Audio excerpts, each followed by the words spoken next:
I do want to talk about another trailer that dropped last week, and that was Nintendo released the Super Mario Brothers trailer. Tell us about it.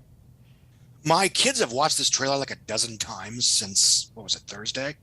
And all five of us, for varying reasons, want to see the movie. Has that happened before? That's really unusual in my household. I have a 15-year-old that has Asperger's that only cares about anime and, Chinese epics, which is useful for me because, Chinese animated films, I can take her to see that, and it's actually a big deal for her. My 11-year-old is actually the most conventional in terms of pop culture interest. For example, he wants to see Black Adam. My oldest does not. Fine, whatever. My 7-year-old is getting there, but again, it's something I try not to force down their throats for obvious reasons. He really wants to see Mario Brothers. My wife, who certainly wasn't like, oh boy, Angry Birds, yay! She wants to see the Mario Brothers movie. And again, my family isn't necessarily an indicator of mainstream interest, but it's a good trailer. It looks gorgeous in terms of animation and editing and visuals. It sells itself as something that is appealing and fun and funny, even to people that don't give a poo about Super Mario Brothers.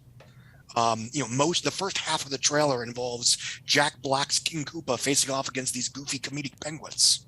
Now, even if you don't care about, oh boy, it's King Koopa, that's funny. The gag is funny. It works.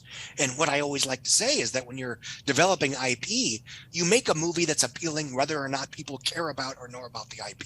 It's the Jumanji lesson. And I've been saying that for 5 years. I probably said it here a few times. Jumanji: Welcome to the Jungle was a mega blockbuster, partially because it was a good, funny, creative, well-cast, and clever movie with a good hook. They're trapped in a video game, playing out the adventure within the bodies of these exaggerated video game avatars. That's funny. Do I care about Jumanji? No. Does that movie look good to me? Yes. And this is the same situation. Do you think that this has the potential to be the biggest video game related movie of all times?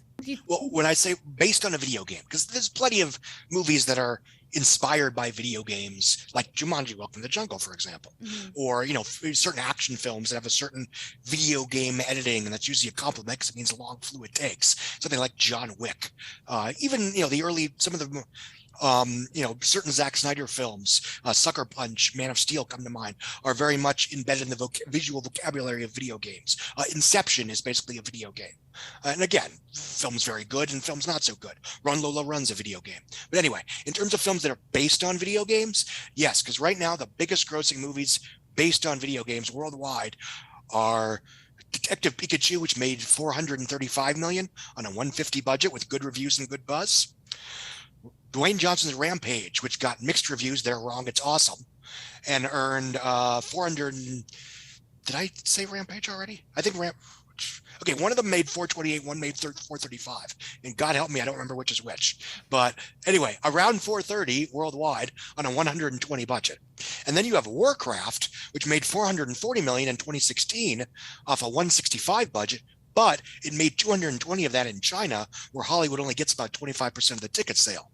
It did not get good reviews. It got terrible word of mouth. It was more front-loaded in China than it was in North America. So they didn't like it either. They just showed up because they liked the property. It was their Batman v Superman, all due respect. So if Mario Brothers is good, if it is popular, even if it only makes as much as The Grinch, which made 570, I think, worldwide in 2018, it becomes by far the biggest grossing video game movie of all time. The biggest domestic right now is Sonic the Hedgehog 2 with 191 million. So yes, I think it will almost certainly be the biggest video game-based movie of all time.